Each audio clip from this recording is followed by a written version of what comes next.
Čim završim s poslom oko 6:30, poklopac stavim na kantu i u pola. Parkiram golfa pred kafanom gdje radiš, na vratima još nisam, ti ne spivo vaniš. Baš u to vrijeme nigdje nikog nema, kolegica je otišla, sad je tvoja smjena.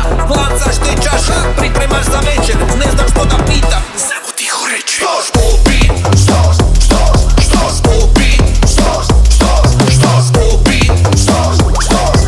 ne znam što da rečem, ne znam što da rečem. Štoš popit, štoš popit, štoš popit, ne znam što da rečem, ne znam što da rečem. Lošo potom kući otuširo se cijeli, sa kože skidam jupol, voda sva se bijeli. Razmišljam na glas, čita pošle temu, ja bi nešto pričao, al ne znam o čemu. U večernjoj šihti cajka svira glasno, gdje dok nešto pitam, a ne čuješ me jasno. Privićeš umom da bi možda čula bolje, zablokiran ko par.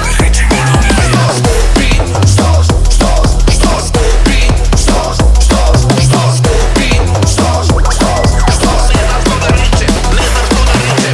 Evo ga još jedan, život mu je bijedan, sramežljiv u kafani, a na poslu lik je vrijedan. Svaki dan si ovdje slučajno kad radim ja, stalkaš me uživo, niti ne znaš što je online. Osjećam ti pogled kada sagne se po led, svaki put kad te pogledam ja znam da ti je bed. Izlačica u nosu bijeli, ugrušak ti visi, al to nije od bijelo, mada prvo to pomislim ti.